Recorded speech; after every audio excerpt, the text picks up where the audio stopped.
Hello दोस्तों, ये कहानी शुरू होने से पहले अगर आपने हमारे चैनल को सब्सक्राइब नहीं किया है तो जल्दी से सब्सक्राइब करके बेल आइकॉन दबा दीजिए, क्योंकि हम आते हैं हर बार एक नई सुपर मजेदार कहानी के साथ। विलास, तुम पागल हो गए हो क्या? ये कैसी बातें कर रहे हो? इतनी छोटी सी बात के लिए कोई इतना बड़ा डिसीजन लेता है क्या? तुम रुको, मैं अभी वहां आ रही हूँ। नन्नत जी, क्या हुआ? क्या कहा विलास जी ने? निशा किसी को कुछ भी बताए बिना वहां से जल्दी से निकल जाती है और अपने ससुराल पहुंचती है।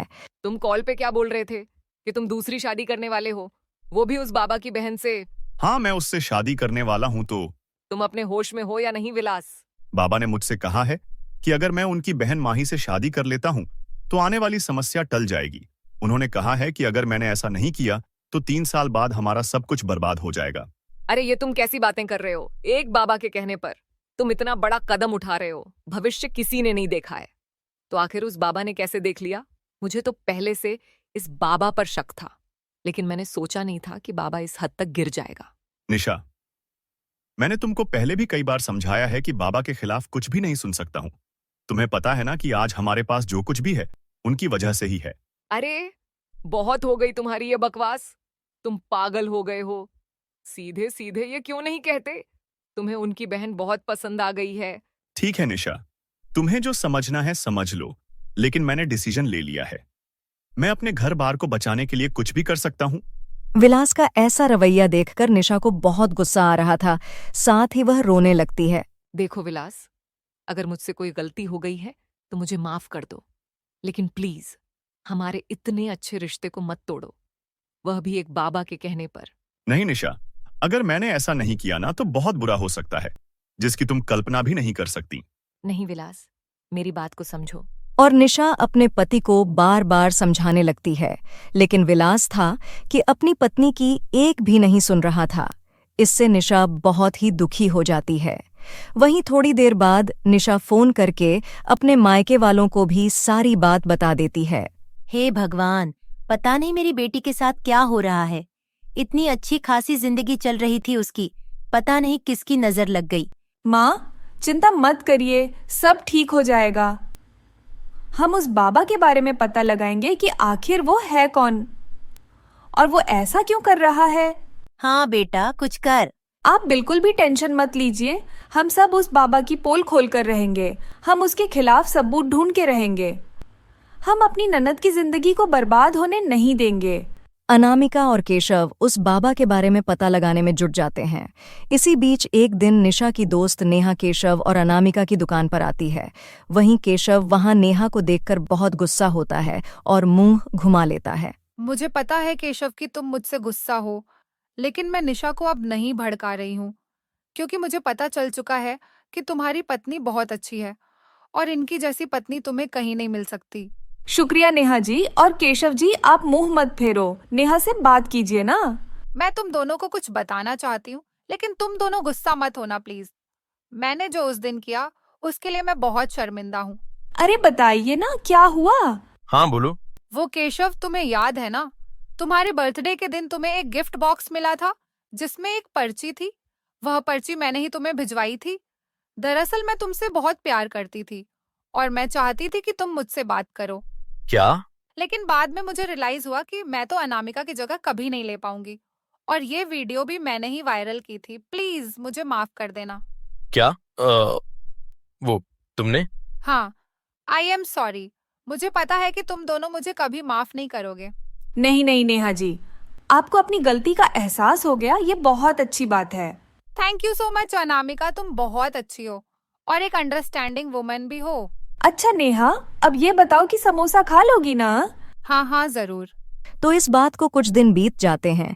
वहीं अनामिका और केशव उस बाबा के खिलाफ सबूत जुटाने में लगे हुए हैं और निशा भी मायके में रह रही थी। वह बहुत दुखी रहती है।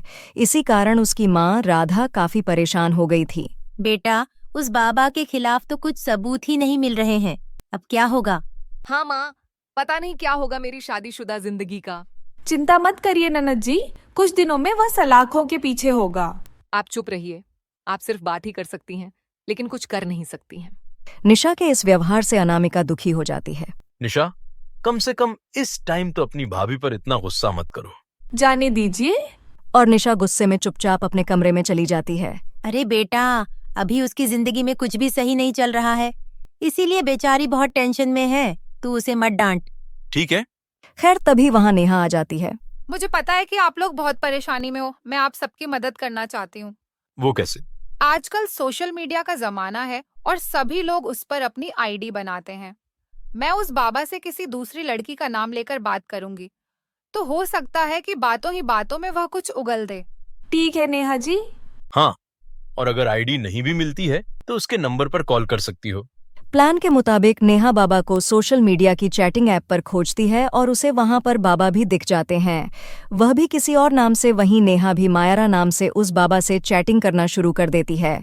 मुर्गा जाल में फंस गया है, बस कुछ हाथ लग जाए। अभी तो चैटिंग शुरू हुई है सिर्फ।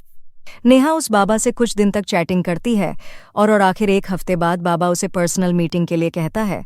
Good, that is great. यही तो चाहिए था मुझे। अब इससे मिलकर ही इसका पर्दाफाश होगा। अगले दिन नेहा बाबा से मिलने के लिए किसी पार्क में जाती है। बाबा भी वहां आता है, लेकिन फैंसी मॉडर्न कपड़े पहने हुए। तभी वह नेहा से फ्लर्ट करना शुरू कर देता है। हाँ, वो क्या है ना कि मेरी शादी पहले हो चुकी है, लेकिन मेरा उससे तलाक हो गया था। अब मेरी उम्र थोड़ी ज्यादा हो गई है, लेकिन मेरा दिल तो अभी भी जवान है। जी वो तो दिख ही रहा है। वैसे मैं आपसे कुछ कहना चाह रही थी। हाँ, बोलो ना। वो क्या है ना कि मैं शादी के लिए रेडी हूँ, लेकिन मेरे मम्मी पापा चाहते हैं जिससे मेरी शादी हो, उनके पास खूब सारा पैसा हो। अरे ये तुमने क्या बात कह दी। चिंता मत करो, मेरे पास बहुत सारा पैसा है। मेरा मतलब अभी है नहीं, लेकिन आने वाला है। ओह अच्छा, कहाँ से आने वाला है? अच्छा ये सब छोड़ो, मेरी सुंदर परी के लिए देखो मैं क्या लाया हूँ। ओह अच्छा, इतनी सुंदर अंगूठी, नाइस। वाओ, ये तो बहुत महंगी लगती है। हाँ, मेरी सुंदर महारानी के लिए सुंदर सी अंगूठी सिर्फ 2 लाख रुपये की। नेहा दाम सुनकर चौंक जाती है। 2 लाख? ओह माय गॉड, कहाँ से चुरा कर लाए हो तुम? अरे सुंदर परी, ये क्या बोल रही हो तुम? तभी गुस्से में नेहा खड़ी हो जाती है क्या हुआ? जरा अपने पीछे तो देखो।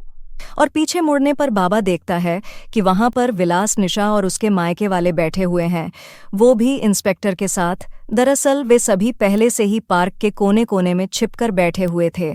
तुम्हारा भांडा फूट चुका है मिस्टर रवि। यही असली नाम है ना तुम्हारा? रवि, हाँ, लेकिन आपको ये सब कैसे पता चला? हमारे पास तुम्हारे सीक्रेट चैट्स की सारी स्क्रीनशॉट है, जो तुम्हें सलाखों के भीतर करवाने के लिए काफी है। नहीं, मैंने कोई क्राइम नहीं किया है। रवि, हमें तुम्हारी चैट से पता चल चुका है कि तुमने किशोर नगर के कितने लोगों का पैसा खाया है। हमने पूछता की तो यह बात बिल्कुल सच निकली। यकीन नहीं होता बाबा जी, आप ऐसे होंगे। ये कोई बाबा नहीं है, हमारी तरह साधारण इंसान है। बस बाबा का भेष बनाकर लोगों को ठगता है ये। हाँ, इसे छोड़िएगा मत इंस्पेक्टर।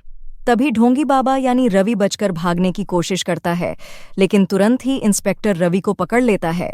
कहाँ चला तू ढोंगी? चल अब जल्दी से पूरा सच बता दे, वरना। हाँ, मैं विलास की जमीन हड़पना चाहता था, बस इसीलिए मैं इसके पीछे पड़ गया। मैंने सोचा कि मेरी बहन की इससे शादी हो जाएगी, तो इसकी सारी जायदाद, धन दौलत सब मेरी बहन को मिल जाएगा और हम दोनों पूरी जिंदगी बैठकर खाएंगे। और यह भी बता कि तुम लोग विलास को मारने की प्लानिंग भी कर रहे थे।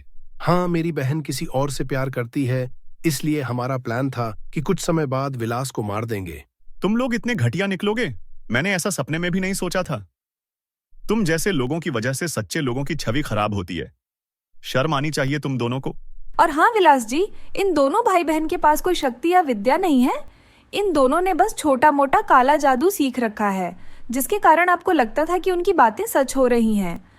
और रही बात आपके बिजनेस की, तो हो सकता है कि वो एक तुक्का हो या फिर संजोग, जिसे आपने इसका चमत्कार समझ लिया। ठीक है, अब मैं इसको लेकर जाता हूँ।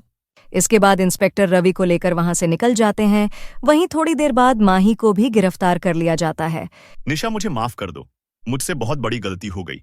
लेकिन तुम्हें तो पता ही है ना, इस बाबा ने मेरा एकदम ब्रेन वॉश कर दिया था। मुझे कहाँ पता था कि बाबा ऐसा निकलेगा।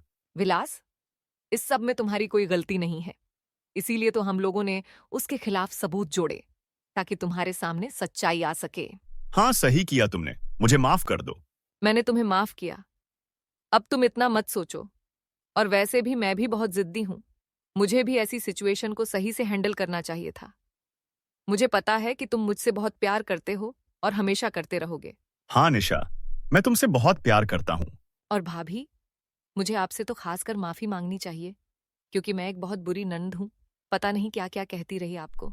अरे ऐसा मत बोलिए ननद जी, जो हुआ सो हुआ। और हाँ, इन सब काम में नेहा ने बहुत मदद की, हम सब की। यह तो मेरा फर्ज था अनामिका। चलो माता रानी की कृपा से सब अच्छा हो गया। और इसके साथ सभी लोग खुशी खुशी रहने लगते हैं।